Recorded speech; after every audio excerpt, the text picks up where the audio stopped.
What is going on, betting people? It's your boy UT here, back with another video and back with another episode of the Tea and Tackles podcast with your boys Ziggy and Jaden. How we doing, boys? All right? Not too bad, not too bad. Yeah, good week. Doing well, thank you. Nice. We got plenty of topics to cover as usual, and also at the end we're probably going to be throwing in our England 11. And maybe comparing it to what Southgate's going to put out tomorrow. So let's get into it. You boys end up seeing the Brazil game at the weekend, and I'll put it in the group chat. Something I wanted to cover for a couple of seconds. Absolute madness in Brazil. So if you're not familiar with it, I had a bet on. If you're not familiar with my betting page, go over to UTA_betting2 on Twitter. You'll find a lot of bets over there, and we're actually doing all right at the minute. But we had a bet on the weekend at the Brazil Serie A. We had Coritiba against Cruzeiro. They're both battling for relegation. There's a few games left. Absolute mad game. 0-0. So a big 6-pointer, 0-0. And Cruzeiro score go 1-0 up in about the 82nd minute. Think they've got it in the bag. Obviously VAR, as we know, comes back, pulls it back, offside. And then Coritiba go in the 92nd minute and score a goal to make it 1-0, which then the pitch gets absolutely stormed by all the fans.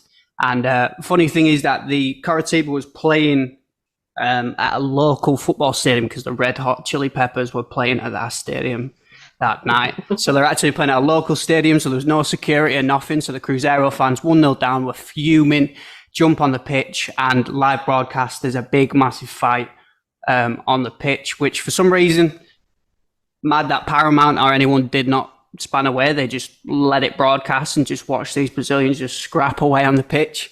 Cops just stood at the side, just not even giving a shit. And then in the time that it took, so they had a 30-minute break. Obviously, get everyone out of the stadium. They take 30 minutes to see if they can actually continue the game. There's only like 4 minutes left. VAR then goes to decide to check the other goal to see if it could stand. After all the commotion, after Cruzeiro fans have jumped on the pitch, it does stand, and then after 45 minutes, they come back on. No one gives a toss. Empty stadium, 4 minutes, and it ends 1-0. And I think R9 were there. He's got some connection with Cruzeiro. I don't know whether he's a shareholder or an owner.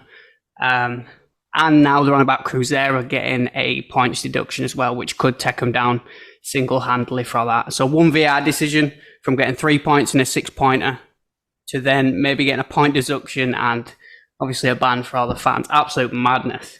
You guys ever watch any of them leagues? I don't really know, but I might now. They're entertaining, man. Mexican league, the Brazilian league, they're so entertaining, man. The fouls, like, they get away with a lot more yellow cards, obviously dodgy VAR decisions, but they're entertaining, man. Oh, yeah. I bet. Was R9 on the pitch scrapping, or... He was so calm. He was just sat. He must have been fuming. He was sat in stands or in whatever box it were in that stadium. He just sat there. They're all scrapping, and they just panned to him on big screen, and he's just sat there. I don't know whether he's disappointed or whether he's fuming. You couldn't tell. He probably knew the cameras were on him, but yeah, it looks like, you know, could be tough. They've got to play the top two teams as well at the end of the season, so that was massive, massive for him in a 6-point. But can you imagine that in the Prem? Imagine last, you know what I mean, when we beat Everton on last day. Someone scores and then they just come on and broadcast it as well. Mad. It's unbelievable. I still can't get over they changed the stadium as well for Chili Peppers. For Chili Pepper. That's class, isn't it? I actually read today that to a local stadium. Sorry, bro. I actually read today that they changed the Argentinian game because Taylor Swift was playing. They changed the stadium for the Argentinian game. It's like national team. Oh, yeah? Oh, ridiculous. Yeah. Messi. I'm sick of Taylor Swift. Messi or Taylor. I don't know. Yeah, we could go off on a tangent on that. Jesus Christ. We don't want to... we want to get some views, boys. Although I'm not sure many of our audience is probably Swifties, so we might be all right. Probably not. Yeah. Anyway, boys, so another topics before we get into the good stuff. I know you, Ziggy, wanted to talk about strength and conditioning. You saw a couple of videos that you put in the group. Oh, the level. My God. Yeah, I mean, I think I've seen the Real Madrid one, basically. There's just like clips of like a bunch of Real Madrid players training in the gym doing like the most ridiculous workout you've ever seen. But then actually the follow-up was the follow-up video is like from Getafe of Mason Greenwood and like the other players doing like, I don't even really know what it is. It's like pivoting at the hips, leaning down with a kettlebell. But for some reason, they've got resistance bands on their legs, pulling them into like the stand while on like an angled block. It's literally like the most ridiculous thing I've ever seen in my life. And I don't know. I saw that and like, the guy who posted it, his name's like Combat, I can't even remember. Combat therapist or something like that. He works with a bunch of like UFC fighters and stuff like that. And they're all just rinsing like these clubs who have like paying all this money for strength and conditioning coaches, for rehab physios, all this kind of funding. And it's just a joke. Like, I know specifically United's physio team has just been under fire for so long for just being so subpar. I mean, we've had so many issues where, like, we had a whole monitoring system put in kind of after Sir Alex Ferguson left. And basically, I believe when Mourinho came, he basically just had the whole thing ripped out. And so we've had this whole, like, controversy over, like, training grounds just being, like, so subpar. And, I mean, I think this is what Sir Jim hopefully is going to prioritize with getting the training ground sorted out. But stuff like, I just can't believe we're in 2023 and the sports science is this abysmal. Like, to me, people are getting paid for it as well. So that's the mad thing. Like, these are meant to be the top of the top. I mean, maybe it is. Maybe these simple exercises have some crazy benefits that, I mean, I don't see how that we don't know, but there's no way. Like, how is it so simple? I don't know what the Real Madrid player is, but he's on the like hip abductor machine, like the thigh gap machine, and man's doing like the miniest reps you've ever seen. Well, Benzema won it. I think it is, yeah. And I'm like, what is this? Like, there's no benefit of that at all. Like, it just makes no sense. We do that Sunday League, man. Sunday League, doing opening fences and that. And so some guys are getting paid probably more than we'll ever imagine. Just to tell them salaries, just to be like, yeah, man, get them elastic bands out. But the thing is, I think in general, it's kind of like that, because I had like a personal trainer at like one of the crappy mainstream but also expensive gyms in New York, and like the stuff he had me doing was, fuck it, yeah, it was that.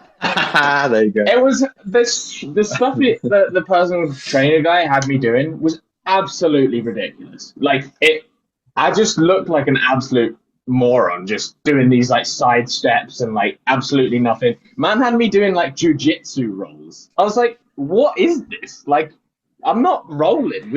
He's just making me roll across like the most unhygienic floor you've ever seen in your life. So you pay the money for. I don't know.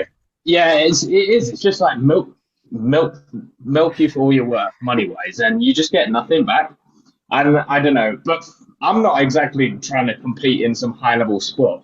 These clubs that are like $1 billion companies this should be like number one priority. You know, like even going back and looking at how all the reports came out of Luke Shaw eating 3 Uber Eats a day. It's like, how can you be a professional player and not have a nutritionist or not have, I don't know, like, it blows my mind that they don't even have a personal, like, home chef who's, like, cooking them. But some teams are on it. Like, I know Pep, we see he's ruthless, isn't he, with the diet. Yeah. And also it makes you think, how many people are actually probably robbing a living from these clubs?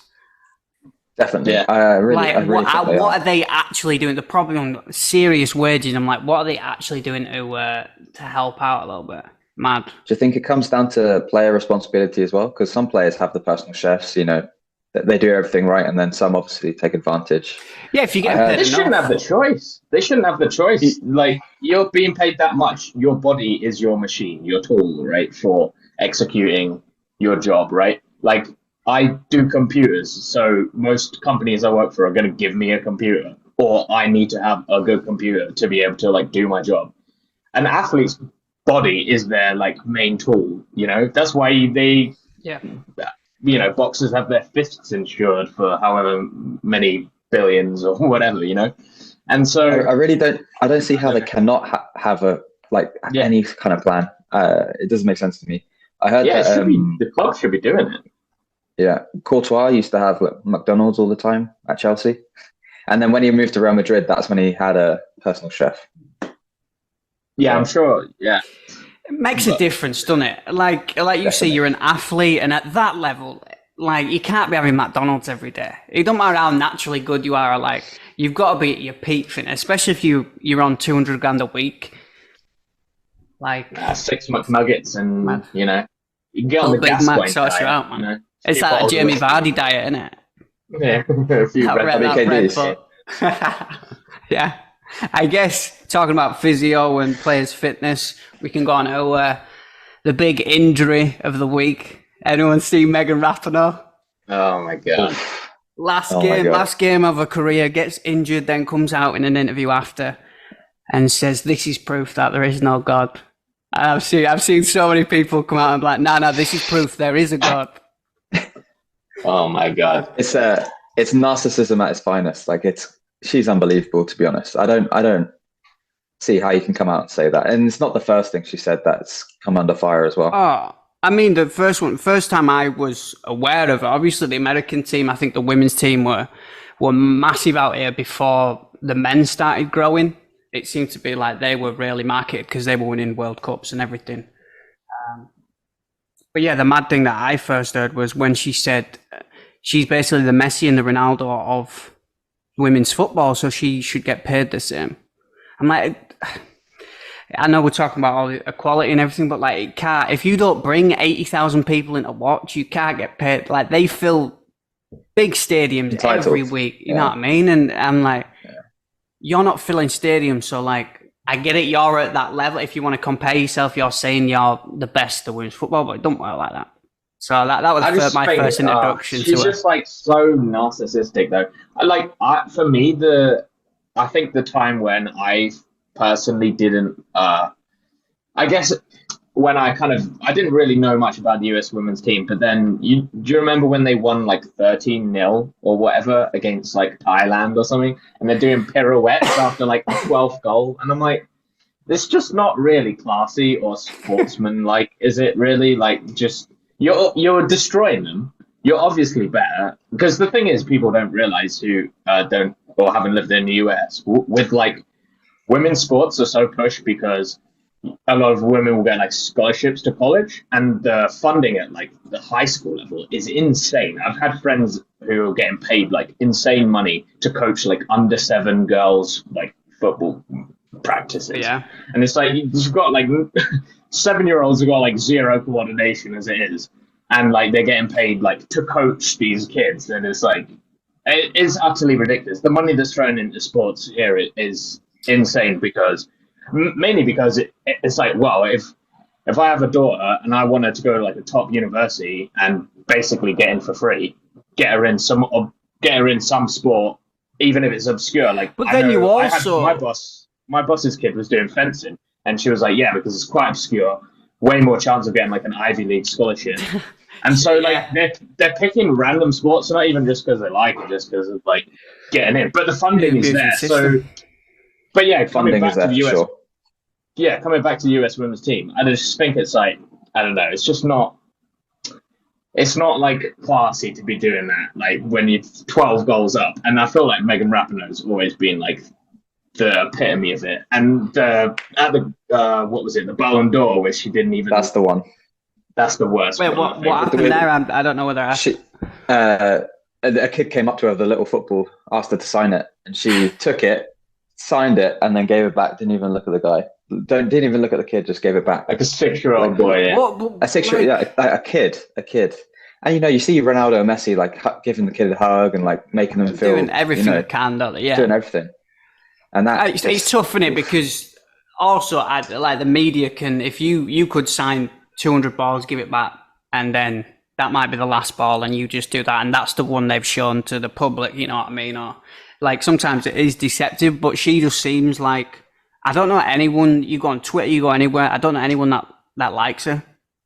Like, I think a few years ago, everyone was like, "Oh, she's so good," as far as in footballing terms, but as a person. And the US women's flopped this year as well, man. They did not do what was expected. So I don't know. She says there is no God. Is it a fitting ending for someone who's a bit of a crank? I'm like, you don't wish anyone to get injured, but like, she's come out and said some controversial stuff. Like I said, I don't know. It's harsh in it to say it's a good ending for everyone else, but maybe she'll come back. Who knows? I doubt it. It's a bit. I think she did Achilles or something. What big, wasn't it? This is the part. Okay, I've got Ziggy's hot takes is coming right now. This is going to get him in early. I'm very disappointed actually that she's retiring, because what it means is next year we're going to have 2 Robbies and Rapinoe on NBC Sports panel for every Premier League game. I am calling it now. She's going to be. That's a good shout, man. She's going to go straight into punditry, and it's going to be even worse. To be honest, she's going to be dropping some lines, and it's going to be really entertaining. So yeah, we'll still be talking about her. So yeah, they'll want her on because she'll say controversial stuff, or you know what I mean, big opinions. Or that's mad. That is. I didn't even think about that. I thought, oh, now we've finally got rid of her in a sense. I mean, that's made her, but no, yeah, never. You can't get rid of her. She's probably going to be around even more now. I guess another cool topic. A few boys. I don't know whether you watch a lot of championship stuff. My boys, Leeds. I personally think we've got one of the best attacks in the leagues right now. But you boys sent one of the videos as well, which were funny, about the geezer in chinos. I was cracking up. Football chants, man. People it's so good. They're so creative and so, like, if you haven't seen it, just probably Google chinos and Leeds United. There's one dude from Plymouth Argyle. One dude stood in chinos, which, if you're American, you don't know what chinos are. I was trying to explain to my bird. There's kind of like beige pants, beige smart pants. That's it. It's probably. But I'm telling you now, I'm telling you now, this geezer will probably never wear chinos again. Because I think there was 5 or 6 different chants from Leeds United supporters. I think we went 2-0 up. And then all the focus just went on to Mr. Chino. I don't know what it is. It's such a thing though, because like there's also the video of I think it was like a Brentford fan was getting chanted at on the train station, and he tried to like it was like West Ham Brentford or something. I'm probably getting the teams wrong, but like the West Ham fans were like chanting at him across the platform in the railway station. And he gets so pissed off, he tries to walk up the stairs and go start on like 2,000 like West Ham fans. But then the cops just pull up and like stop him basically. And that one's hilarious because he's so fuming. And then he's like getting like ushered out by the cops, and then they're all mocking him. You just got to take it though, aren't you? Like you just got like I think he did well, man. He had five separate chants. He took it. He was like waving back and everything. That's just how they want to get a rise out of you as a rival football fan. You want to, you know what I mean? You will pick on the guy that's by himself. It's a weird culture of being, and I guess it's more like European football. We'll just pick, even players will pick little things that have been in the news or stuff that are personal to create these chants about them.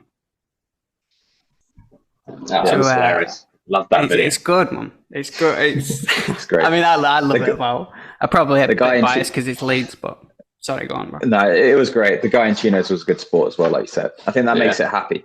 It makes it a nice situation. Yeah. It's like what was that with Madison? I can't remember who it was. When he was walking to the corner flag, and I think they were giving him some ammo money, and then he pretended to put the ball like a couple yards in front or something. But he takes it well. There's some funny chant stuff, man. Don't know. It's weird how everyone has the same. It's basically the same tunes, isn't it? Every club has got maybe 3 or 4 tunes, and they just change the words. Or they won't even change the words. They'll change like just the player's name, but every club has it.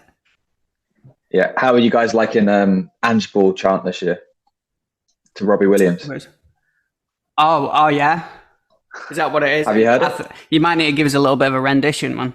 Yeah, come on. I'm not going to give you a full rendition. Get the mic out. It's very beautiful on there. Karaoke. It's Angels, but I'm loving Ange Ball instead. Nice. Okay. Nice. Good. If you How are we feeling then? You got to check it out. Robbie Williams does a rendition actually of Ange Ball. So have a look at it. Really? Yeah. Have a look at it. Yeah. That's I can't imagine. Is Robbie Williams even a fan, or is he just jumping on the wagon? That's pretty random, he might be jumping on the wagon. Yeah. But I guess quickly we're getting how are you boys feeling? Obviously tough losses of Wolves, wasn't it? Late on. Yeah. I mean, I feel like you're clinging on. I didn't catch too much of it, but I felt like you were holding on for majority. I think it was the longest lead lost in the Premier League with first couple of minutes score and then leading the whole way until right at the end. It's tough. Yeah. We've lost a few players. Yeah. And in the positions where we don't necessarily have the depth, which I think is the problem. But I think we'll bounce back with Ange. I think Maddison and Van de Ven are out till January, until the new year, and obviously Romero is three match ban as well. So both centre back, their great partnership is going to be Dyer and Ben Davies for a bit. Son nearly got injured, didn't he? He's just come out and said that he wasn't injured, but everyone was scared. He playing for internationals that he might have took a knock as well, which would have just been even more of a kick in the nuts, wouldn't it? Jesus Christ. I mean, your whole, like you were saying earlier, our last episode, with the spine, 2 centre-backs. I know some of them suspended, but then Maddison, who's your most creative player this year, and then your main man up top as well. God, that'd have been... It feels like for the next month, it's just kind of, let's try our best to get through it. We'll pick up as many points as possible, and then you can take off again once you get everyone back. Maybe it'll help, once everyone... A bit of freshness, maybe, if people are ready to go back from injury. I think it's not. I don't think it's a great month because I think the next few games are quite tough. Like Aston Villa, City, maybe United. I'm not sure. The next few games are tough as well. So let's see how they get through. Yeah. A lot of teams are dealing with injuries right now. United's been horrendous. We're on 21 injuries already for the season. Eriksen and Haaland are just out as well for a bit apparently. But every team's starting to struggle now, and I think we're starting to see the effects of the ridiculous football calendar. It's also international. Something has to be done. Even now, I'm these games, a lot of them, even in these Euro qualifiers, I'm you look at all these games, majority of teams have either qualified or they've not. 90% of these games, we're just playing extra games of the games that need to be played, but they don't have any relevance to the standings or qualification. So it's kind of we're just playing extra games at this point for the sake of extra games. And it's a travelling as well. They only get, a couple days. You finished on Sunday, then you're playing again. Switzerland, Israel played yesterday, but you're playing Wednesday, Thursday. Depends where you're travelling. It is obviously it's good for a fan. You watch a lot of football, don't you? It's on all the time, whether it's international, whether it's Champions League, whether it's, the main leagues. It's good for us, but also, I don't know, you kind of want to see the best quality, don't you? You want to see everyone at their peak. Yeah, it's very rare to see a team with everyone fit and going at their best. It's very rare these days. But how many games in the Championship, Jake? What do you think about Leeds' promotion chances? We had a bad start. Obviously, you had problems. We lost some of our big players. You had Nonto that were refusing to play. I think we had it a little rougher than sort of other team. You seem like Leicester. They didn't seem to have a struggle to kind of keep the bigger players like we did. But now we've got past that. I genuinely think we've got one of the best attacks in the league. We've got a lot of depth up there as well. Somerville, Nonto, James, Perrault, Ruter, Anthony, we got from Bournemouth as well. And everyone seems to be flying. Definitely the Spurs lads as well. Rodon at the back has made a huge difference, man. I was worried that obviously Romero and that's and Van der Ven's out and suspended. I thought you might call him back. Leeds fans were a big worry about, because he's been so huge for us rather than, League One Liam. And Strike's been decent. I think we've got a chance. I don't want to put our hopes and that out there. Like, I had no expectations to start the league. But Leicester and Ipswich are just tearing it up, though. Leicester have lost the last two. I mean, Greenwood, yeah, they have. Leeds lad scored a banger for Middlesbrough, 30-yard free kick. I don't know what was going on Saturday. Some mad stuff going on. They got battered and then literally got a free kick that the ref played advantage, and then he blew back. And Middlesbrough actually threw. They were in the box, and then he blew his whistle to bring it back. So Middlesbrough were kicking off because they were like, he's through on goal. Or he's pretty much in the box to square it. And then they get a free kick, and old Sammy Greenwood, who I've been chanting for a while, who's perfect for a set-piece play, gets on it. I guess also sticking with Leeds, there is a young 15-year-old. I don't know whether you boys are familiar, have you heard of it? Finley Gorman. He is 15 years old, and he's broke the British record fee going to Man City for what they're saying is 7 figures. I'm pretty sure it's nearly set in stone. I don't know whether it's fully done, but they're saying 7 figures, which at 15 years old, if for those of you that don't know, you can't sign a professional contract till you're 17. So essentially the player has kind of all the say of where he wants to be right now. So we're hoping that I'll stay with Leeds, but obviously, mad, 15. You might 7 figures. Imagine 15, man. That is. He's. I've only seen a couple of videos because obviously there's not a lot out there. But you can tell he's different, man. Even playing with his age group, he also broke the record for the youngest player to play for England under 16s. So he played at 14 years old, which is another record. So it seems like this kid could be, is it another one that City's going to hold on to, and then he's going to be battling for games in the next 6 years? Is he going to be a Foden? Who knows, but it seems like he's got some talent. I think it'll be hard to turn down City. They keep producing players, so why wouldn't you go there at 16? One of the best academies.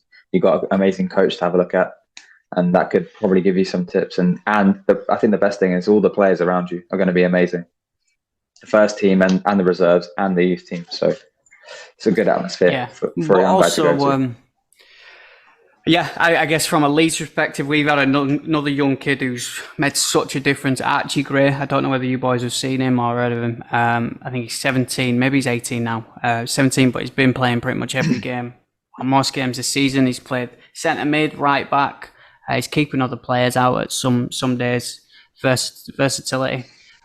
Looks to be a real problem. So I think we were hoping that this kid might be, one of them that comes in at a young age, and you just play Championship's good football, at 17. It's good experience, man. Physical, like it's a different type of game to get that experience to then when you go up to the Prem. And it's constant as well. You don't have VAR and stopping. It's more of a constant flowy game, which I think is better for young players personally. Yeah, I mean, it's kind of like, I don't know, Raheem Sterling was saying, like, his mum told him, like, you don't want to go to Arsenal too young because there'll be 50 players better than you. That's why he went to QPR. So the moral of the story is even Sterling's mum don't rate him. I knew Sterling would get it at this point because later on, like we said, we're going to do England's 11, which we're going to include also players that Southgate hasn't called up. If you didn't catch from the first episode, me and Ziggy are not the best fans of Sterling especially. But he had a good game, I guess, going into the City-Chelsea game, which is another mad game for Chelsea. They've done Spurs and City, two of the most entertaining games in probably this season that Chelsea have been involved in. Even in the last few years. Sterling, everyone were licking his ass saying he had a good performance, don't get me wrong, but there were also a lot of stuff that, a lot of chances he squanders, or a lot of stuff where he don't make the right decisions for me to be that top tier. Like, he's great at running, dribbling, he gets past a few players, but sometimes his decision making, like, I think people sometimes get blinded by the stuff he does well over, is he doing more stuff well than he's doing it wrong, because there were a couple of chances where Chelsea were through and he tried taking on Walker and all they had to do was give it. They'll try and take on like 3 or 4 players, and like it'll do 3 of them up, and then it'll just run into a brick wall, and it's like, yeah, his last minute decision making, like you said, is for me just flawed. Like he just occasionally it's so frustrating to watch him as well, because occasionally he'll do the right thing and it will just be like the most silky like possession ever, and it will be unreal, but then the next play he'll just run into someone, and it's just frustrating to watch. Not consistency, is it? I think that's why Pep, got rid of him, really, is because Pep just will not tolerate that. You can't lose the ball for Pep, Like, I think one of the most interesting things I've heard this season is that, like, Bruno Fernandes would never play for Pep, because he, even though he's amazing and puts these like incredible balls in, every now and then he's going to give the ball away, and he's going to do, whereas Bernardo Silva is just going to play that easy pass, link up, smooth, keep possession. And that's the kind of ethos of Pep's kind of football, really. I have heard a lot of pundits say that they think Sterling will be in the England squad because of his, Southgate does trust him still. And if he gets a bit of form, I do think he'll make it. I don't think he'll be my personal take, but I think he'll make it if he keeps his form. And I do think he was made to look very good when he was playing for City, because the number of opportunities he got he's going to score some of them. He's probably, I don't know how many he scored, but how many tap-ins? Scoring that many tap-ins. Like, you get 50 chances, you score 10, you still got 10 goals, still look good. Was it, someone were telling me, if you look at De Bruyne's assist stats, if Sterling had finished his chances, like, De Bruyne have had like double the, probably exaggerating, but like double the assists, which is mad. Oh, yeah. Like you say, if you put anyone in, when they were looking at strikers, City, you put anyone in. You put a Danny Ings in, or you put a Callum Wilson in, or you put someone who's a good finisher. I'm like, they're gonna bag goals in that team just because it's set up for it, man. Like, the bag goals, and they didn't even have a big striker. So everyone's saying, "Oh, Sterling, his stats were so good at City. Why?" Some of them like, "Why they let him go?" and everything. I'm like, Chelsea still paid a pretty penny for him. I can't. I think as well. Like, I think if they had like Sterling and Jesus up top, and like that's just not clinical enough. And if you look at, I imagine if they'd had like Haaland and, I don't know, a Grealish or anyone playing instead, I just think they could have won so much more. Like, it could have been a completely different last few years, and that's why Pep's kind of rotated them out. As soon do as you think he's always looking to won? Sorry, bro, I don't mean to cut you off, but do you think he's won for England? We have them players like your Pickfords, like your Maguires, that turn it up. Like, for the clubs, they might not be playing well. Everyone's like, why are they in? You're going off form. And then Pickford sometimes has a big tournament. Donny Maguire plays well. Like, he's still in one of them that, because I think Southgate's so trusting in him, is he one that then turns up? Or? I think so. I think Southgate just has his favourites. Like, I even personally think like Rashford's probably going to get game time, even though he doesn't deserve it. But like, he's another one that just, like, Saka, Rashford, Sterling, they're just, for me, it didn't make any sense. Like, last year, like, Foden was far more in form than most of them and wasn't getting near the team. It just didn't make sense to me. Madison as well. Yeah, another one. It's going to be tough for Madison. There's so many players in the way. But do you think Sterling played well in the last tournament? I know Southgate kept choosing him, but I was a bit upset when he got game time. Yeah, it's that thing, innit? And Southgate winds me up game time wise, because he plays the same team, like we were saying last week, in most games. Like tomorrow against Malta, I swear to God, I get it, we're not statistically I guess through. We're pretty much there. You've got Italy and Ukraine that look to be battling it out.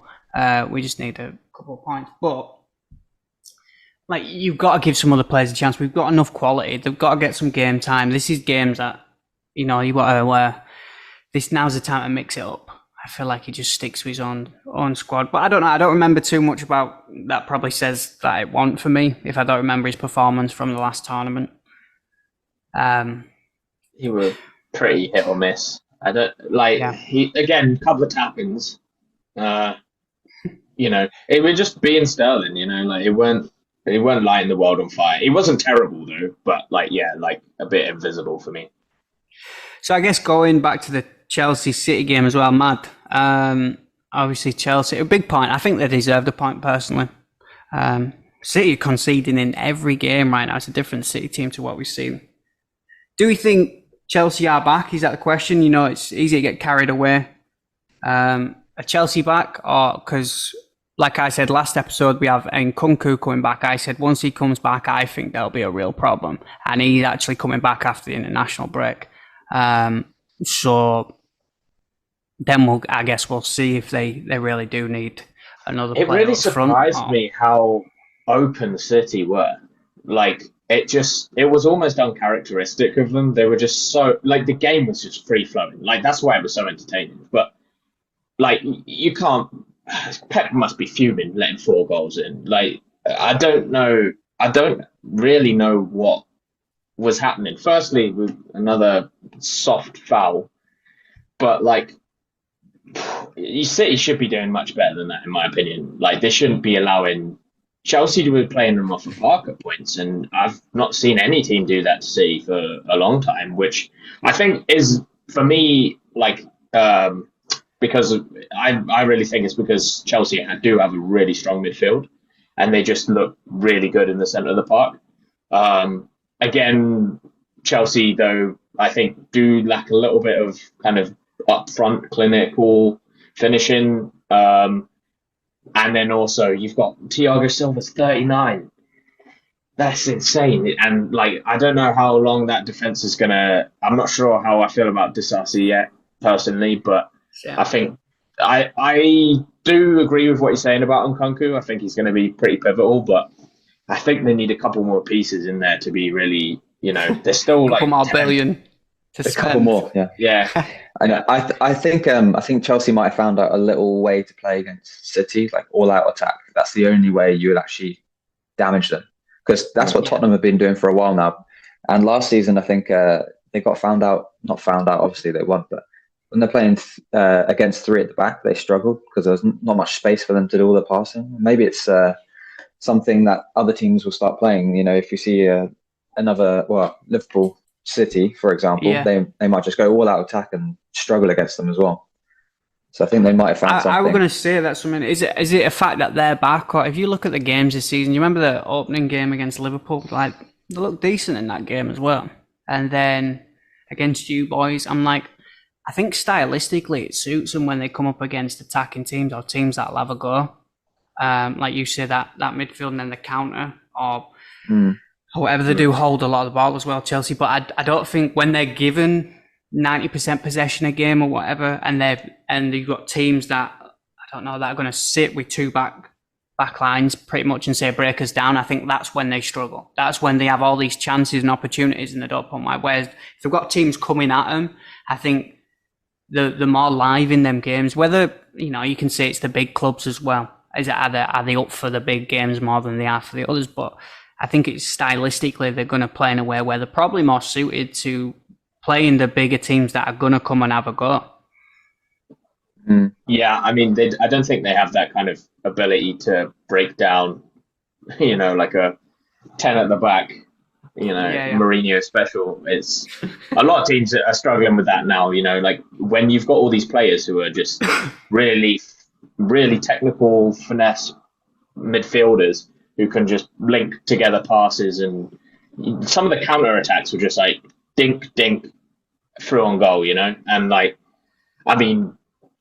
we saw it against Spurs. Okay, sure, it was against 9 men, but they were struggling at points to break down the 9 men on the halfway line, and But when they were, it was like they were just through, you know. What do you think about? I think Cole Palmer played really well, breaking through lines, running forward with the ball, and ice in his veins. 95th minute pen. Yeah, and the interview after, it was amazing. He was like, he was like, I don't practice penalties. I just believe in my ability. And like it's kind of like the. A lot of people say it might be like ego, arrogance, but I think for me it's like I want to see that confidence in, like, especially a young English player, especially with penalties as well. I'm like, I think that's just a belief in himself more than like ego. I'm better than anyone. He's like, you got to be like that at that level. You have to be a bit like that at that level just to get the best out of yourself. There's a balance in that. Yeah, I mean, he said after I think it was the Spurs game, right, where Jackson scored the hat trick. He said, like, they asked Palmer, like, oh, how's he? How do you think he did? And Cole Palmer was like, oh, well, he could do better. And the interviewer were like, what? And he was like, there's always room to improve. Like, got to keep going. And I just think he's got that mentality. I don't want to use the fucking mentality monster cliche, but I honestly, after that game, I was thinking, like, when I was making my 11, he was getting some consideration for the England squad. For sure. I mean, he did. I did think of him as well, but I think we'll get to that later. Yeah. Don't want to give it away. Definitely a problem. That I guess it begs the question is, like, I've City slipped up. Have they let them go? But let's be clear though, they did get 40 odd mil. But by the way, what I was saying before as well, Sterling went for 48 million. So Chelsea 48. Still paid 48 mil for Sterling apparently. 48. Palmer, he said he wanted to go though, right? Like, apparently Pep said to him, like, you're gonna get game time. You're gonna be in the team because, like, Mahrez is going, and he was like, no, I want to go. I want to go to Chelsea.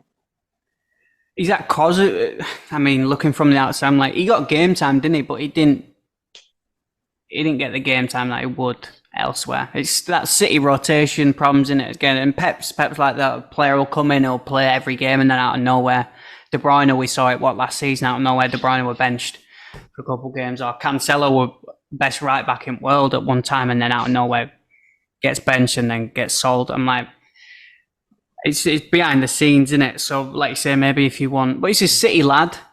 I'm like, half his family scoring that penalty in the last minute. Half his family would probably wanted City to win, but obviously that's mad seeing your son take a penalty in 94th minute. You want your son to do what? You don't want your son to miss it because then he's going to get hammered online. But also you want your team to win. Nah, so, if my son were a Scouser, I'd want him to miss. You'd be giving him out shit online. You'd be tagging him. Yeah, I'll be the one just abusing him. You'd be sending everyone to his door. Yeah, I'll be sending him bomb threats to his house, which would be my house as well. So just leave him on the doormat. You'd have to leave. No stamp, just letters on the doormat. Just hate mail. Did you see? You see when he stood in the team talk as well? They were like Haaland, Silva, that was funny, everyone. Yeah. And he was like listening, and he said after, then he said Haaland seemed to be the only one that kind of took it as a joke. Which, like you said, that mentality again. Which is rumours about Haaland as well, whether he's going to be staying around for a long time. Madrid I imagine probably pay his release clause. It's like 140, I think, 140 mil. I thought it'd be more. I thought it'd be a Spanish release clause of 400 billion. Yeah. Really? Yeah, I mean, 140. I could see it happening. Light work. I think Chelsea might do it then. Blimey. 140. Yeah, that can't. Let me have a look. Maybe it is. I mean, it's still serious money. But I guess going on that as well, Madrid. Well, if they get Haaland, then they're not going to be going in for Mbappe. I've heard Mbappe might be going to linked with Liverpool and Munich. Madrid are obviously always in there. Seems to be in and out. Is this a ploy again to get another contract at PSG? I'm like, can we actually see him somewhere? I want to see him somewhere else, man. He's one of the best in the world, but he's been in French League for too long. I'm bored of the whole drama. Mbappe going here, there, staying, getting paid crazy money, becoming sporting director. I'm bored of it. I'm bored of the whole story. Yeah, I'm with it. I want to see him somewhere else, boys. 200 million euros, I think. Yeah, which is like £140. Yeah, there's something around that. But yeah, I mean, I'm kind of bored of Paris, to be honest. It's not a fun league to watch. Really, like you just dominating. Like, and if you're not dominating, then it's just tragic, really, because you just bought the half the best players in the world, and you only see him in Champions League, like in decent games. Which I don't know. Yeah, I'd love to see him go. I could see him. I'd love to see him like Barca. I know it's probably never going to happen, but I'd love to see like Mbappe. Really? Yeah. Do you fit that style though? Like I think if you look at him, I mean Munich have got all them wingers, haven't they? But I think he's kind of a prime fit for someone like a Liverpool or something. Just the style of play. I don't think he's going to go to Liverpool. I think Madrid's probably the best option for him. I mean, them in a few years, if you think Mbappe goes there, Vinny Jr., Bellingham, Valverde, they are stacked. I'm like, and they're not even the stacked now, and that's when everyone's early 20s. I'm like, none of these reach the prime. I'm like, that's not fair. That's like a decade of the same players. Just going from getting better and better and better, world-class players. That's what they've done, though, isn't it? I feel like that's what they've had the Modric and Kroos for a decent amount of time. Ramos. This is kind of what Barca do as well. I mean, stylistically, who do you think? Who would? I guess from a fan point of view, obviously you'd want to see him in the Prem, but give us both, boys. Do you think for a fan point of view where you'd want to see him, and I guess a team point of view of what you think might fit him the best, especially with egos as well, you know what I mean? At Paris, he's the big man. You got Madrid, I think they'll level him out. Maybe a little bit. Yeah, I think Madrid might level him out. I think Bayern might be a bit of a problem. I think the Bayern team's doesn't have too much ego. I think he might come in too big. He walks in it, doesn't he? Yeah. Yeah, he walks in, but I don't know. He's going to play off the left and Kane up front, I guess. Do they work together, them two? I don't see them working together that well, to be honest with you. No. So I do think Madrid's the best fit for him as a fan. Yeah. As a team, I think he would suit Liverpool. He'd suit Klopp. I think he'll do really well. And you know, if Mbappe goes there and turns the team around and they start winning things, then he becomes an absolute legend. Yeah, I mean, how old Salah as well? Salah must be. It's getting 32, on. So we can go on to him as well. But he could be, could be like that big Salah replacement. I know it's hot take again, but that's why I think Barcelona, because I think you put him in there with a bunch of kids and you kind of see what he's made of. And like, he either carries that team or it goes completely wrong. I guess outside of Spain, I would probably say, I actually think maybe Chelsea. I think that would be. I feel like they would pay the money for him, and I just think like get Sterling out. Sterling can go to Stoke. You just want the Sterling out, man. You just want you take anyone to get Sterling out. You just want to get back to Sterling. We should do a full Sterling podcast, man. Yeah, we should. Yeah.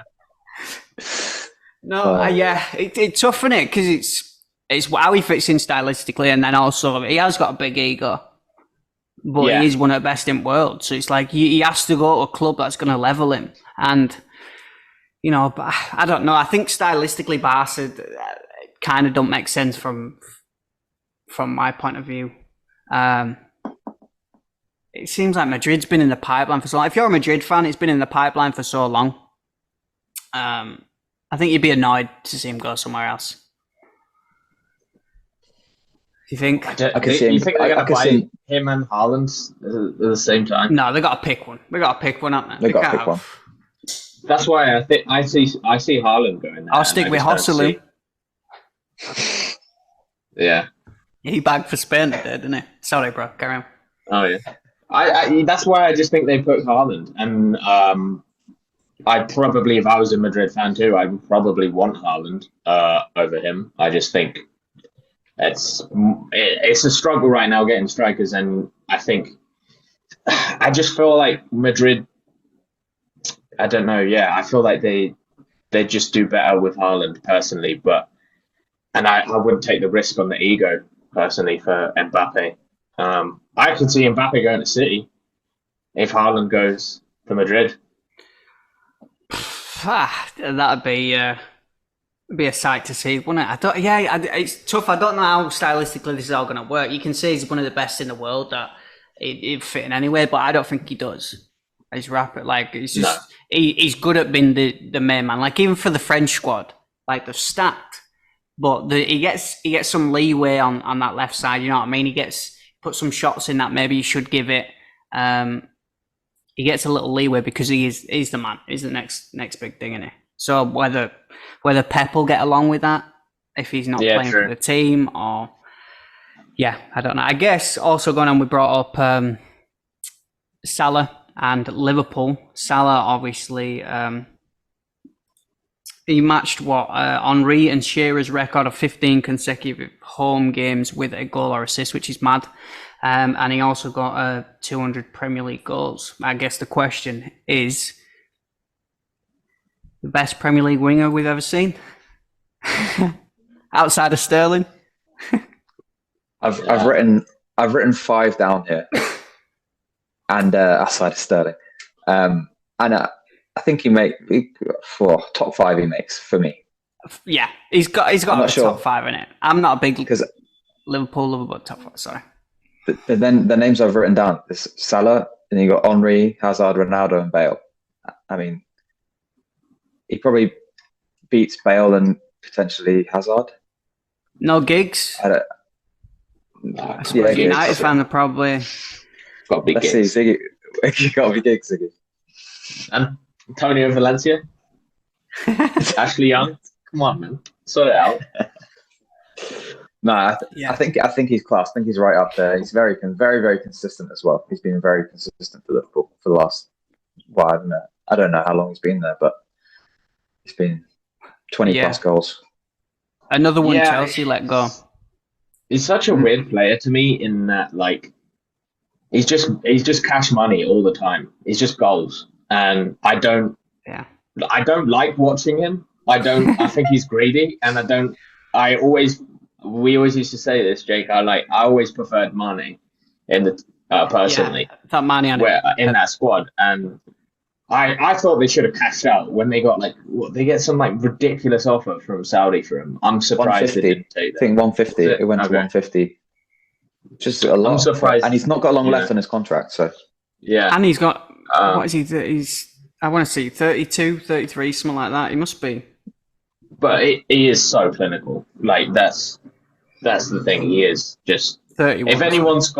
If anyone's got the license to be, greedy and selfish, it is him. But I don't know. It's just not my favorite type of player, I guess, to watch. But he is undoubtedly, he's got to be top 3, I think, probably. Yeah. Well, I mean, he was fantasy king, wasn't he? Who makes it in above him? Henry and Ronaldo? Yeah, I think so. Are we classing Henry? Yeah, probably. Are we classing these players that are also played the 9? Or if you had to say out and out winger, like the whole career, Perez, is he in there? Perez put up some, Arsenal's invincibles, probably put up some serious numbers. Does Beckham count on the right hand side? I think Beckham should be in there. To be honest, Beckham should have won a Ballon d'Or and robbed again. Ballon d'Or's rigged. So politics. I don't know. Well, sorry, read your list again, bro. You had Bale on there. I've probably missed a couple of Man United players on it. I got Salah, Henry, Hazard, Ronaldo, and Bale. Jadon Sancho. Oh. See, wait a second. What? Mane, could he not be up there? He could be. He really could be. And I agree with you guys. I preferred watching Mane in that Liverpool team. It was more enjoyable to watch. I think that's why I got Bale on there, because watching Bale, I mean, I'm a Tottenham fan, so it's a bit biased, but watching him in his prime was unbelievable. Yeah. He was ridiculous. Even as a neutral, like... He did things that no one else could do. Yeah. People forget, don't they? Because he left, obviously went to Madrid, and then we haven't really seen him for a few years. And kind of retired after his LA move, but in his peak, that's what I'm saying. In your peak, you could go. I don't know. Even like players like Malouda at Chelsea had a good for a season. Was like they're not up there, but they have a season where they're unstoppable, man. I think Bale kind of had that. I think Mane, like we're saying, at the time, it took him a bit to get over that. Like now we're seeing that rebuild, but you saw how much of an impact. Like we always said, I think Mane had more of an impact on that team than Salah originally a few years ago. And it took him a while to get over that when he did leave. So maybe he could be up there. It's tough. If we're going out and out wingers, he's got to be top 5, top 3 in terms of probably statistics and consistency, whether you like him or not, whether you like Liverpool or not. Like, yeah, he's got to be up there, hasn't it? I might have to get him in my fantasy team as well. I hate. Look, 2 years ago, and he just. That's what I hate about fantasy. It's similar when Haaland came in as well. It's just everyone captains the same player.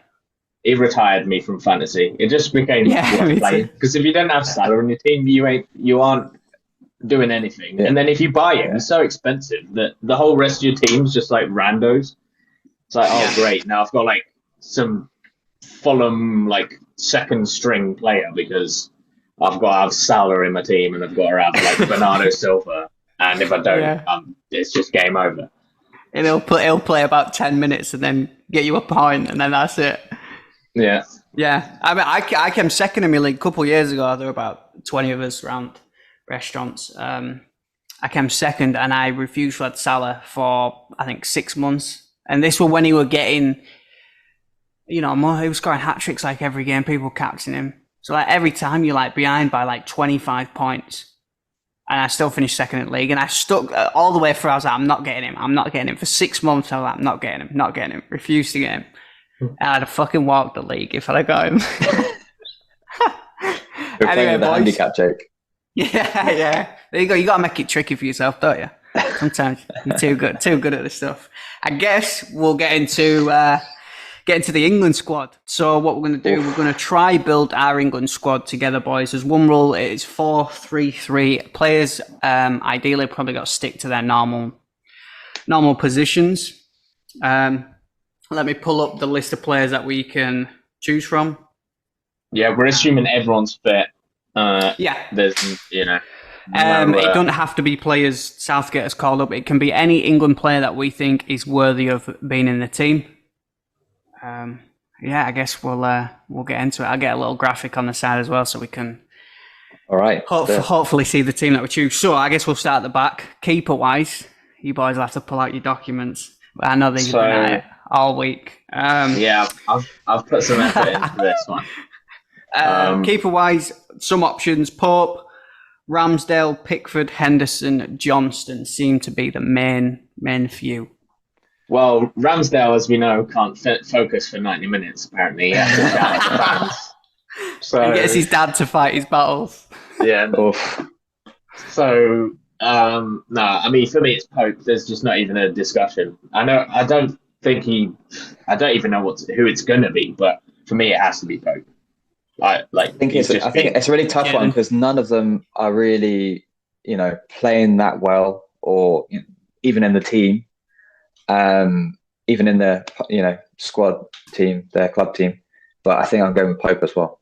I think he's the most all-round solid keeper. Yeah, I think I'll be going Pope. Now, interesting though, I was looking at stats today. It seems like Palace, I think, have had more clean sheets. So there's an argument for Johnston. Same, we'll go on it later, like Gueye at centre back. Well, I do have Johnston in my fantasy team, so. He's doing all right for me. Yeah. Like I said, we were kind of laughing at him, wasn't it? But before, when we were saying, so no Pickford. I know he's been number one for a while. I think we're all consensus that he's just not quite. He does turn a level head. You want a level head back. You want it to be calm. He's so erratic. Someone who can concentrate. Someone who's level-headed. Yeah. Put Sterling back there, man. Put Sterling back there. He might get picked again though. As Southgate, he's one of Southgate. There's no doubt he's not getting picked.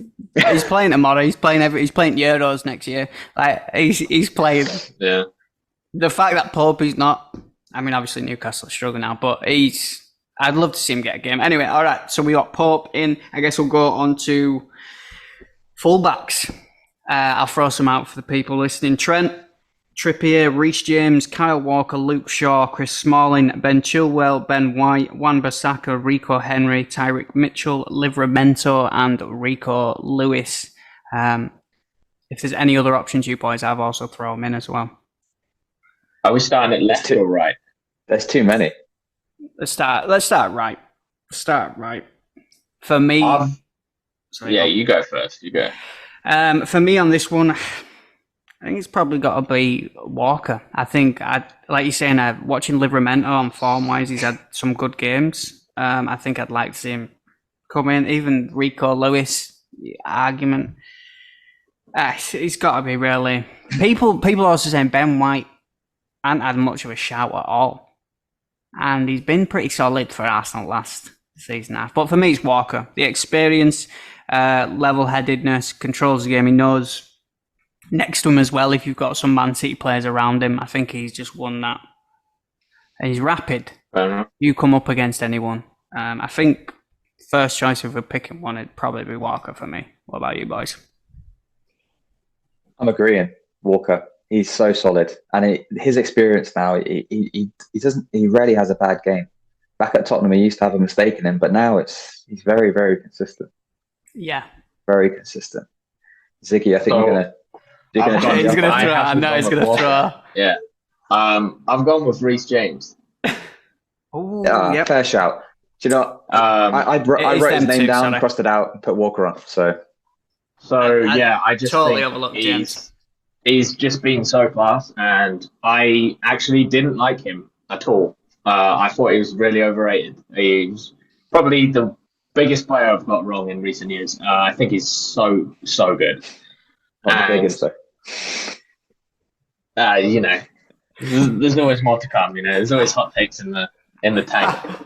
But no, I just genuinely think he's really top level. And I guess I've put. I know it's against the rules, but I've put Walker in at centre back. So that's why. That's mad that you're saying. I know we didn't do that. That's exactly why. I would have done the same one. Yeah. And I would have done, and then I looked at how stacked actually our centre-backs are. And I'm like, okay, I had to stick to the rules. Because originally before, I'd always be, Walker centre-back. And the thing is, I feel like he's on the borderline because he gets played in like a back three. He gets played at centre-back sometimes. Yeah, right, centre-back, yeah. And he's kind of a blurry one for me. I've actually done the same as you. And I said I wrote Reece James crossed them out. It's because I put Walker centre back. And I was thinking, it has to be a back three. So I moved him over. Reece James is out. But I did the same as you two. Like he's that solid. You can't play him there. Yeah, and if you have someone outside of him that's physical, that can deal with all, if they have to deal with corners or set pieces, I think he's a good side piece to have. Anyway, so I'm open at either. I think both of them. It's a shame they both play the same positions. To be honest, I think Walker getting older though. Reece James is a great substitute. So we're going Walker. I think we'll have to. 2 against 1. All right. Fair enough. So what we got? All right. Left back. Well, I've gone with Luke Shaw. I just don't think you can drop him after his performance in the last tournament. I know he's not fit, but Roberto Carlos all the way. Yeah. not Brandon Williams, no. Oh yeah, mate. He'd walk in if he were in Prem right now. He went in your list you gave me. I'll put him up top, man. Put him at manager. Get Southgate out. Thing is, I think we're so stacked at right back, and then the left back gets a little iffy. I say if one of them, we've seen Trippier play there. It gets Trippier right. I'm like, if you could have James right back, and if Walker had a decent left foot, I'd be like, do that. Yeah. Put them two. I think it does get. You're right. It does get tricky, and that's why I've put Trippier left back. You are. Gareth, you're out. Gareth, if you're watching. I have absolute set piece merchant. Jaden, I love him. He's such a good set piece on him, and he's got such a good mental game as well. And he does also have very, very good games. So does Sam Greenwood. I ain't putting him in the squad. So do I. I ain't in the squad either. I've got a set piece on me. He does turn up as well. He does turn up for England. I like Trippier. Yeah, I don't know. I just like having a right foot on right side, left foot on left side. I think it's just old school. I think sometimes you get caught out defensively when you've got players that, especially defenders, that have to kind of, the stronger foot's the one that they can't just turn out and clear the ball. They've got to. Who'd you go for? Rico Lewis? I mean, he arguably a right back, isn't he? I know Pep plays him all over, but this is where we're getting tricky with the positions, aren't we? Because is Trippier allowed because he's a right back? Well, who have you put, Jake? Who'd you say? I think mine was Shaw as well. Or Chilwell. No, sorry, Chilwell it was. It was Chilwell. You've not got it in front of you. I want to see your paper. I've got. I'm making. He's changing. Unlike you boys, I've done last minute. I've Lee's got a big list. Yeah, he's got Liam in there. No, it was. Here, let me pull it up. I've got it up on here. It was Chilwell.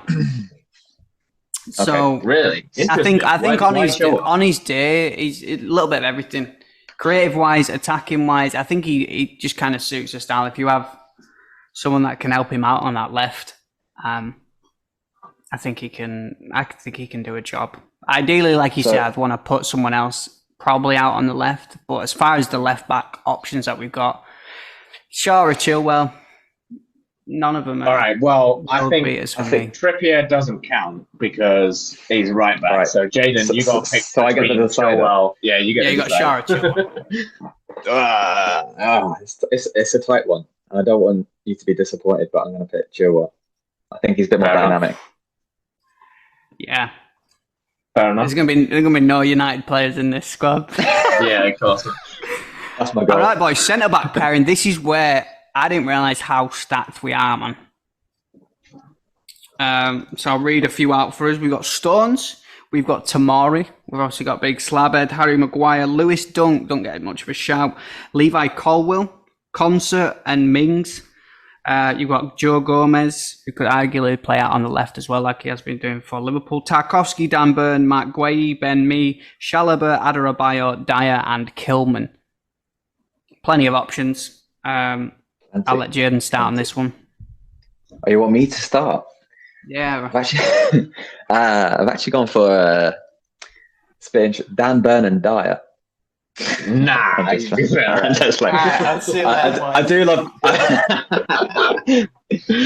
No, I do love to see Dan Burn play. I would like. Yeah, to I've got Sol Campbell in mind. You had what? You had Walker centre back. You had Trippier left back.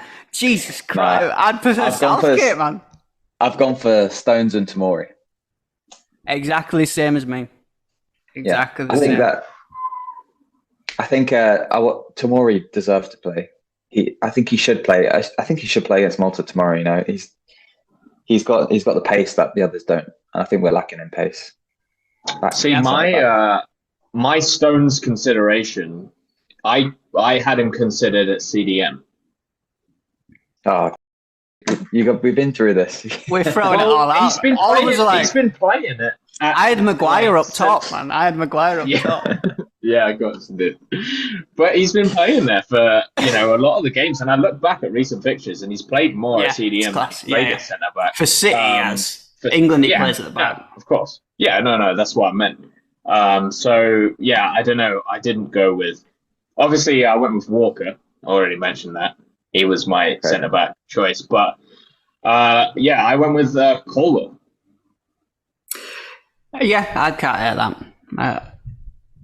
A solid option. I think he could. There's an argument for Gueye. I think he deserves a decent shout. Who else we got? Dan Burns has been playing solid down that left. It's pretty stacked. Tyrone Mings. I know he's been injured, but on his day, he's solid. I prefer Konza to Mings. Yeah, I don't rate Mings that much. Oh yeah, I just think he's a liability. He's a walking red card, and he can occasionally he's solid sometimes, but he's also got an occasional awkward. He's a big, sometimes like Bambi on ice, and he's a big dude looks like safe. I think the combo, if we've got Stones and a Tamari, you've got Tamari who's physical, quicker, can keep up the quicker players as well, and Stones who's got that passing ability from that back because of, that CDM position. Are they the two we're going with? Are you happy with Tamari and Stones? I think that's fair, to be honest. You guys were in agreement, so we all know it's going to be Maguire and Stones anyway. So yeah. I'm going to say Southgate is going to be taking 0 notes. Yeah. No, we'll send them the podcast after. I'll send it in his DMs. Yeah. So the back line is in, boys. We've got Pope in net. We've got Walker at right back, Tamori and Stones as your centre back pairing, and Chilwell left back. Pretty sure there's going to be some debates if I post that one on Twitter or TikTok or whatever.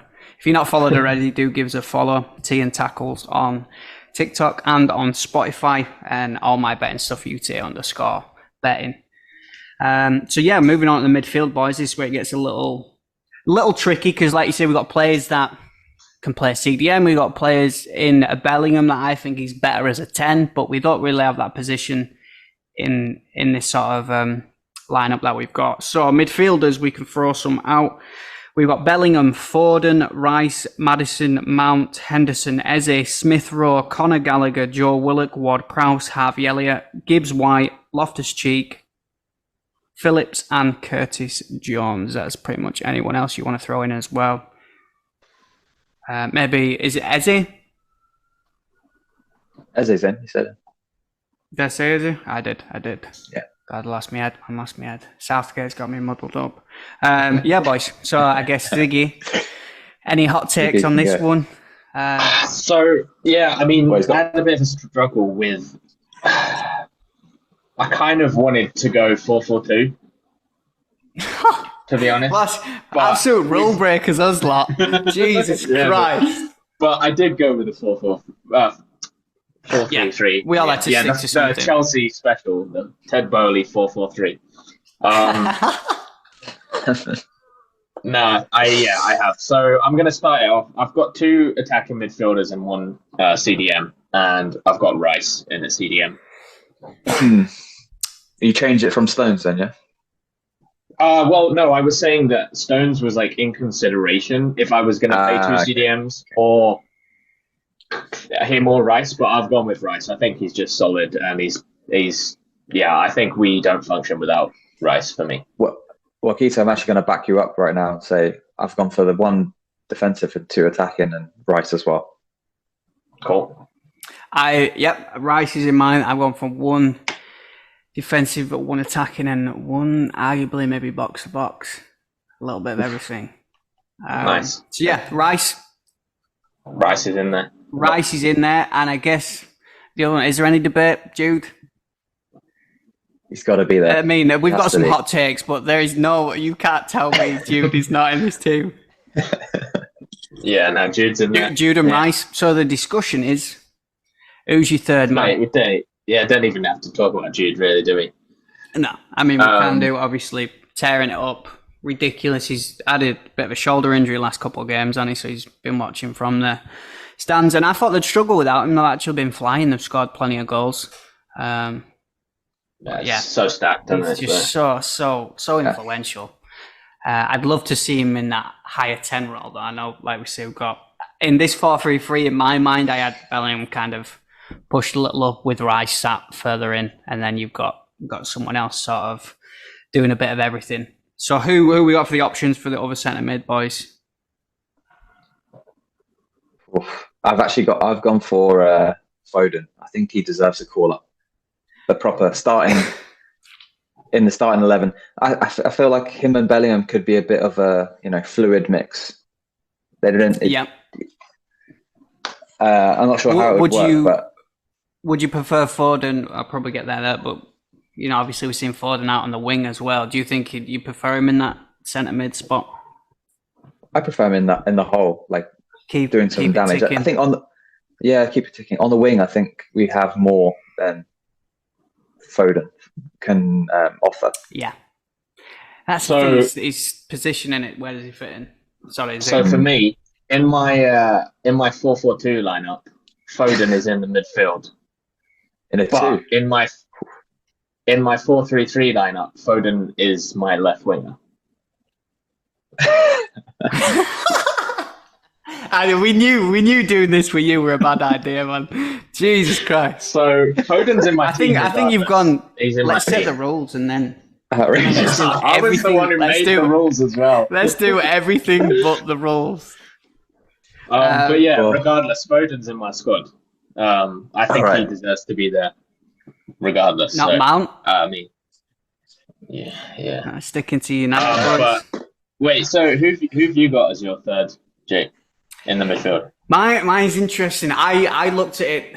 Obviously, how the team's going to work together. So you've got Rice Holding. Sorry, you've got Bellingham more as that number 10, and then from there, I figured we'd kind of need a sort of workhorse and engine room, box to box. I actually went super probably hot take Loftus-Cheek. Get out, get in the bin. I was debating. No, that Tamari link. We got Tamari at the back. I would debate. I think you could throw Gallagher in there. I think he deserves a shout. In the engine, it's the style of play. If we're going creative wise, I'll happily. If we're going like two attacking players, happily put Foden or anything in there. I just personally went as a position. I was like 110, basically one holding, and then someone to just work. I mean, Phillips. Engine. He's an athlete, loves man. Phillips, no? He loves the Phillips, but I don't think it's too much. I don't think it's too much of a hot take. I wouldn't put him in, but his problem is he can't stay fit. And if this is like if everyone's fit, then maybe. But I watched him play for AC Milan, and he looks good. It's a problem, man. Really good, really good. If he can stay fit, I'm like, he adds a bit of height at midfield as well. Scary. Like that midfield. Get Dan Burn in the midfield then. Might as well give him a high. Get Maguire in. All right, boys. So we got to make a decision on the. Wait, I haven't. You have. Told you we mine. need Ziggy's third. No. You were throwing in left wing Foden and you haven't even mentioned him. He's not. I feel like you're going to throw in Ward Prowse or something. No, I've gone set for pieces Madison. though. Set pieces. I've gone for Madison. So two. Yeah. I think it deserves, similar Foden. It deserves it. Yeah. But I wouldn't mind putting. For me, yeah, I put Madison in the end, but yeah. So my 3 midfield was Rice, Jude, and Madison, and my 4 midfield was Rice, Jude, Madison, and Foden. So I wouldn't mind Foden being in there, to be honest. Your 4 was Rice, Jude, Madison, and like as a diamond, or yeah, how are you doing that? Okay, I don't know. He's playing 2 right mids everywhere. Yeah, playing Jude in goal. No, he hasn't even got any centre mids. He's got them all as wingers, bro. All right, so tough, innit? I'll honestly, I know my new 9 won't probably going to get in. I'd like to see him get a go if he was fit. I think that Tamari link, AC Milan. I think going a little off topic, but England players, I think you are a little more privileged. If you do play in the Prem, you get that priority. I don't understand how Tamari's not sort of got a game, especially last season with what AC Milan were doing. This season they've been a little more leaky. They've been sort of struggling, which is justified, but you know, he deserved a shout over, especially more last year, in my personal opinion. It's like that playing international football. You don't get put on that same level. So form wise, I don't know whether Gareth don't go to the games or he's like, I don't want to travel to Italy today, or rather go to Burnley. He doesn't like pasta. He likes his beans on toast. So he just seemed like he's a bit of a bland eater, doesn't he? Yeah. So I bet he loves a smiley face or whatever they're called. Who done, bro? I've just got some of them in the oven now. Oh yeah, some dino. So are we going to go for Foden? Yeah, I think is that the decision? Yeah, Foden. I think we'll. All right, let me get Foden in on the screen. What about it? You boys? You think Gallagher deserves a call up? I think he deserves to be in the squad. To be honest, I think he's a great rotation player. Come on, you need some energy later on. definitely, yeah.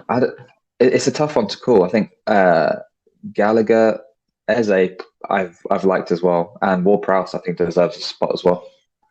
Ward-Prowse is one to mention because of set piece for me. I'm like, if you're in a game where it's tight, semi-final or whatever, one corner or one free kick can make a difference. And he's just that man to do it, isn't he? He's actually better on the ball sort of defensively. I've seen more of him this season than I had before. He's better than I thought he was. Originally, I thought he was just all set pieces, but he's a decent player all round. I think we could actually see him probably in, like, if we're thinking about who's actually going to get picked, I think because we know Southgate likes to go with two CDMs or a defensive midfielder. And I Henderson, think, innit? Yeah. But that's the thing. We're probably going to see still Henderson. This is ridiculous to me, but anyway. But yeah, I think Ward-Prowse could be. He could be the one who comes in as Henderson's replacement because I feel like he fits a similar kind of profile. Yeah, it's going to be Phillips though. It's going to be Phillips though. That comes in. Well, if it's on form, it's got to be Phillips. yeah, from his Leeds form. Phillips right wing. True. Yeah. All right, boys. So moving on to our top three wingers. Who wants to go first on this one? I guess I'll read some options out. We've got Saka, we've got Rashford, we've got Grealish, we've got Sterling, Sancho, Bowen, Madueke, Cole Palmer, Hudson, Odoi. Any more you want to throw in there, throw them in. Any of them stand out. We'll go right wing first, and we'll go Zig. I'll let you start on this one. So it was a big toss-up, and I'm still not sure on who I've picked, to be honest. I've got two names. It's either Saka or Palmer. I actually think I'm probably leaning Palmer the more I think about it. But it is hard to kind of kick Saka out of the team. I think he's been probably one of our most consistent forwards. But yeah, I think Cole Palmer's just energy and just he's in such form and flying and confident. I just think bringing him in right now could be a real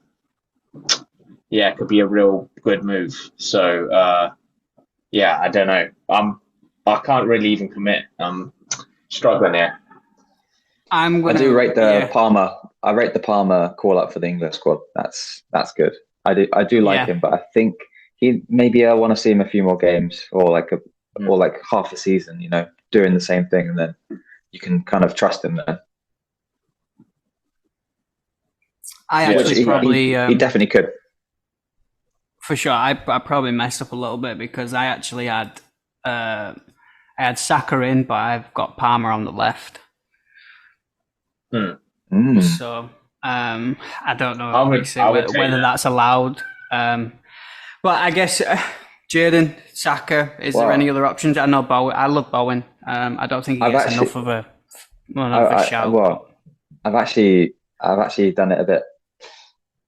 I put Saka on the left and Bowen on the right. Oh, okay. Because I think Bowen's on fire. The chant goes. He keeps scoring, and it's not like the same goals. It's headers. Like he scored a diving header a few weeks back.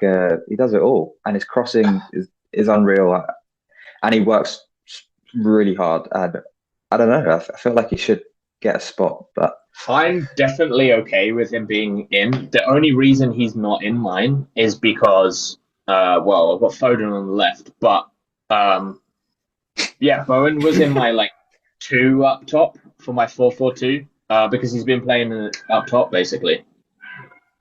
Oh, you put him as striker? Yeah. Did you look at this list and think, where can I put this player that is not in the position? That is on the list.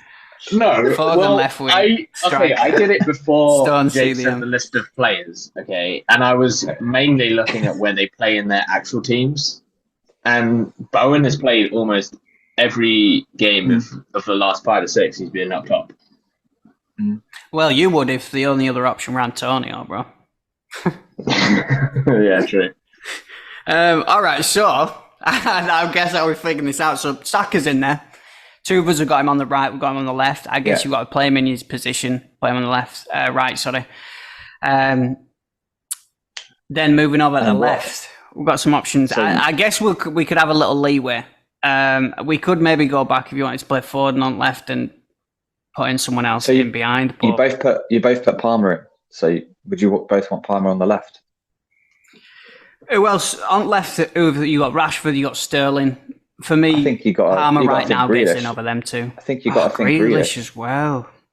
Grealish was not great against Chelsea. I don't know. I found him a little bit. He's not got much of a sniff though since Doku came in. I think that's perfected it a little bit. He struggled on the day coming on. Yeah, Doku's coming hot, direct, and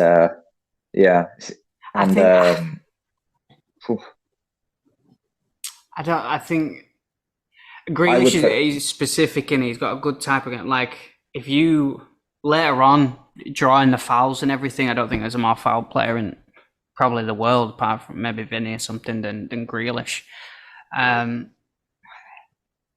That's tough. I think if you're going off, if we're doing a Gareth going off form, do you put him in because he hasn't really been getting a game? No.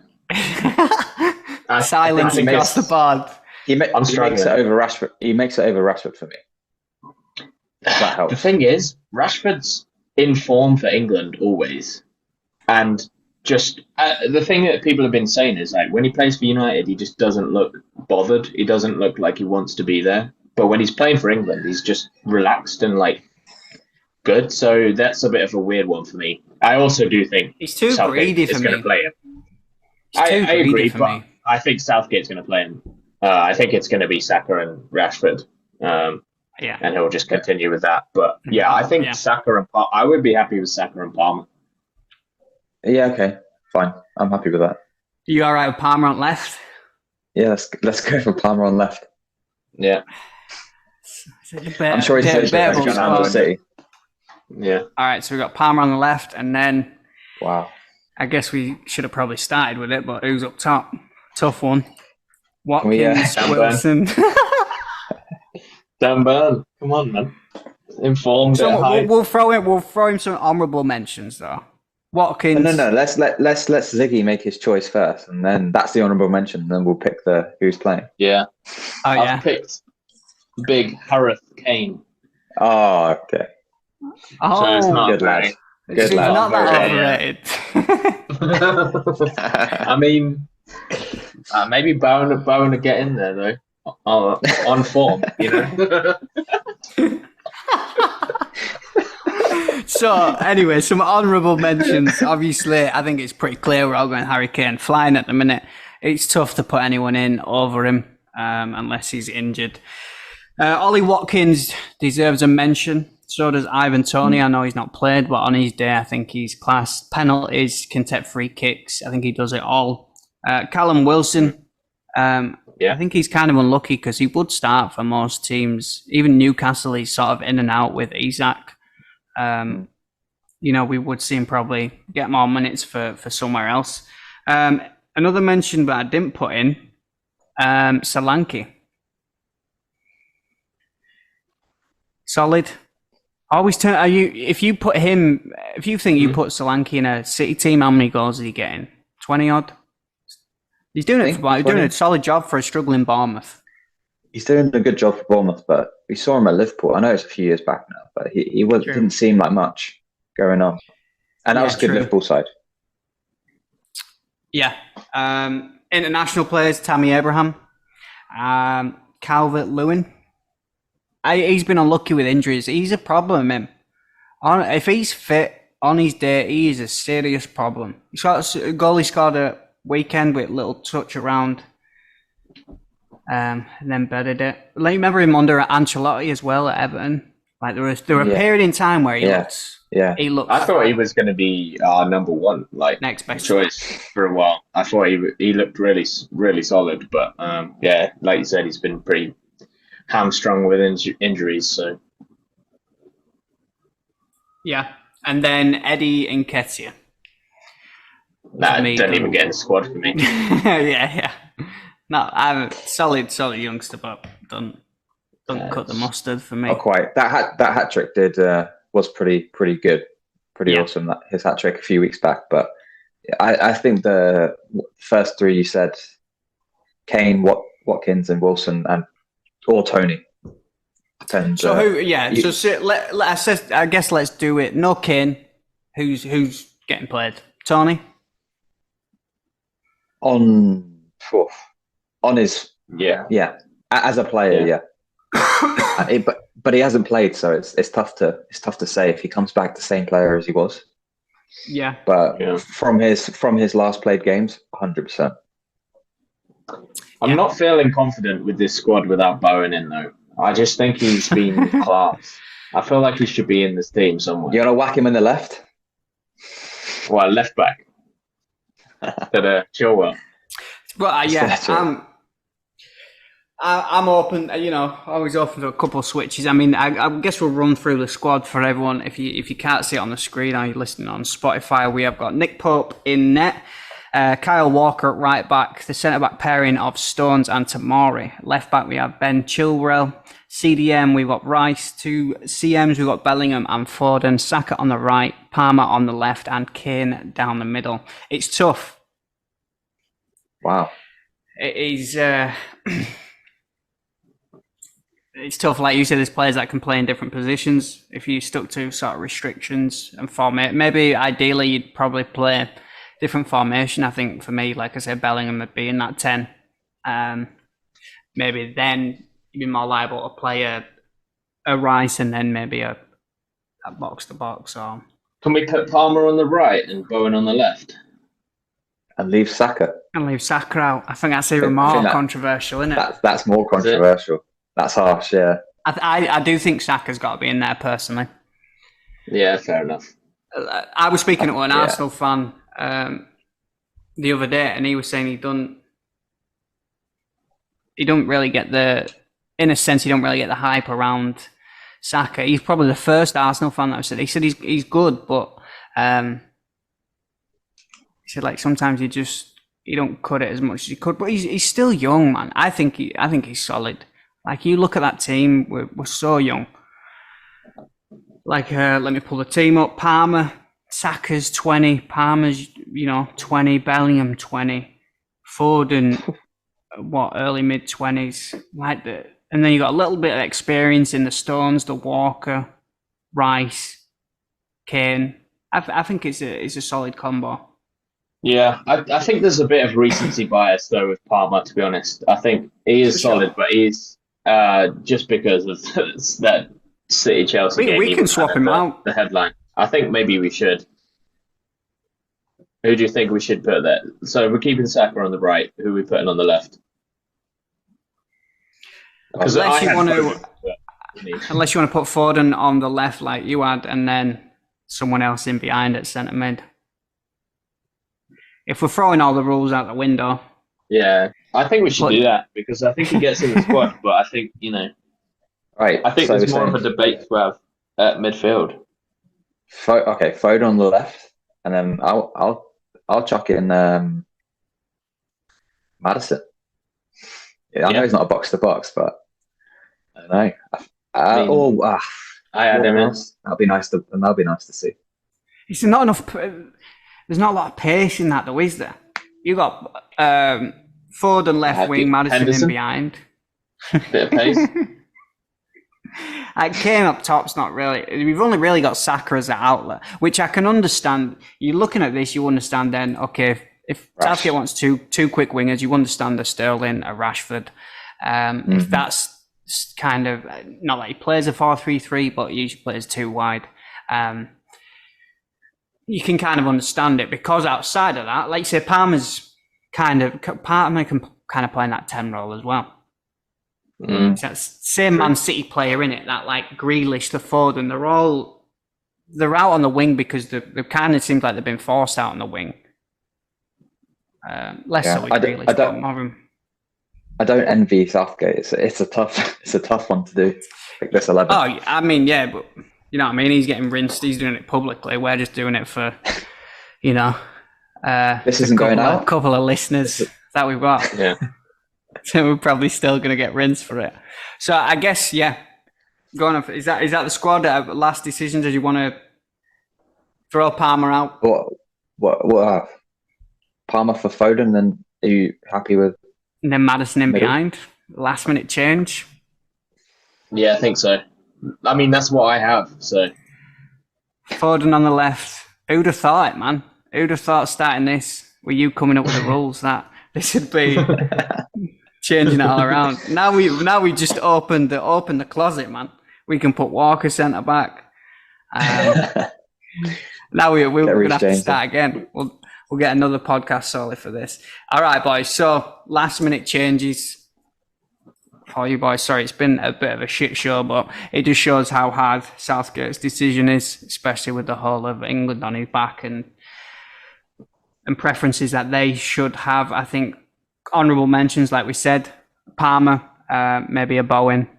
If you had a couple subs, they'd probably be one of our maybe first picks. So the team as it stands, we've got Nick Pope, we have Kyle Walker, Tomori and Stone centre back, Chilwell left back, and we have Bellingham, Rice and Maddison in the midfield. We've got Foden out wide and Saka out wide, and then big boy Harry Kane up top. That is the team, boys. Happy with that? Is that winning the Euros? I'm happy. That team should be. You never know. Should be. It's a team, that is a team. But who do we think it actually is going to be? Who do you think it is actually going to be? It's going to be Pickford, same as it is every time. Shaw, Maguire, Stones. Walker will play. Nah, he doesn't. Yeah, Walker. Walker. Yeah. Rice, Phillips. Rice, Phillips, Jude. Do you think? Yeah. And then what? Saka, Rashford, Kane. Yeah. We know it. Yeah. We know it. It is, boys. Yeah. If you want in early lineups for your bets tomorrow on the England Malta game, we've already got it sussed for you. We've already got that lineup out. But yeah, so that is it, boys. We have got no more topics to cover. I appreciate you boys joining again, Ziggy and Jaden. We'll be back probably next week for another episode where we talk a load more football, maybe some betting and predictions. We've got some ideas going forward for some betting segments to integrate that in, and probably a lot of shit in between. If you don't already, go drop us a follow. Tea and Tackles on Spotify and on TikTok. I personally have a betting page, and if anyone's into footy cards, I do live sales of them pretty much a couple of times a week over on Whatnot. That is UTA_card collection. So yeah, any love is greatly appreciated. Please like, subscribe, comment, share, all the usual good stuff. And as always, see you next time. Peace.